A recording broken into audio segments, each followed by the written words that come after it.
ഏറ്റവും വൃത്തികെട്ട സ്വഭാവം എന്ന് ഞാൻ പറയുന്നത് സ്മോക്കിംഗ് ആണ്. അൺബിലീവബിൾ. ഇപ്പോൾ രാത്രി ഹാർട്ട് അറ്റാക്ക് ആയിട്ട് വരുന്ന ഒരുപാട് പേരുണ്ട്. അതിൽ 100 പേര് ഹാർട്ട് അറ്റാക്ക് ആയിട്ട് വന്നിട്ടുണ്ടെങ്കിൽ അതിൽ 90 പേര് സ്മോക്കേഴ്സ് ആയിരിക്കും. അവരാണ് രാത്രി ഞങ്ങളെ ശല്യപ്പെടുത്തുന്നത് മാക്സിമം.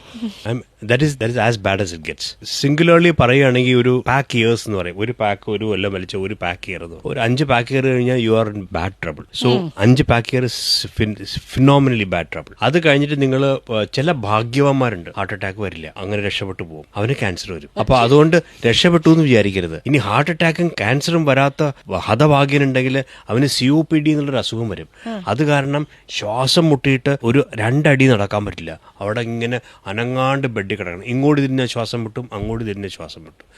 ഏതാണ് ദൈവം കരുതി വെച്ചിട്ടുള്ളതെന്ന് എനിക്കറിയില്ല. So smoking is singularly the worst habit that you can ever develop. അപ്പോൾ ഞാൻ എൻ്റെ പേഷ്യന്റ് സ്മോക്കർ ആണെങ്കിൽ അയാളെ കൊണ്ട് നിർത്തിച്ചിട്ട് അയാളുടെ പണിഷ്മെന്റ് അയാളുടെ ഫ്രണ്ട് ഗ്രൂപ്പിൽ നിന്ന് 5 പേരെ സ്മോക്കിംഗ് പിടിപ്പിക്കുക എന്നുള്ളത്.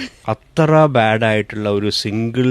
So I hate smokers and I keep telling them, please don't do it, because this is singularly എവിടെയൊക്കെ പ്രശ്നം ഉണ്ടാക്കണമെന്ന് നിങ്ങൾക്ക് അറിയില്ല. ബ്രെയിനിൽ സ്ട്രോക്ക് ഉണ്ടാക്കും, കണ്ണ് പോവും, ഹാർട്ട് അറ്റാക്ക് ഉണ്ടാക്കും, സെക്ഷുവൽ ഡ്രൈവ് പോവും, കിഡ്നി പോവും, എല്ലാം പോവും. പിന്നെ ഇതിനെ വലിച്ചു കയറ്റണേ. ഏതെങ്കിലും ഒരു കാര്യം നിങ്ങൾക്ക് ജീവിതത്തിൽ അവോയ്ഡ് ചെയ്യാനോ അതോ തുടങ്ങിയിട്ടുണ്ടെങ്കിൽ നിർത്താനോ ഉണ്ടെങ്കിൽ അത് smoking. It is the worst thing you can do to yourself in this life.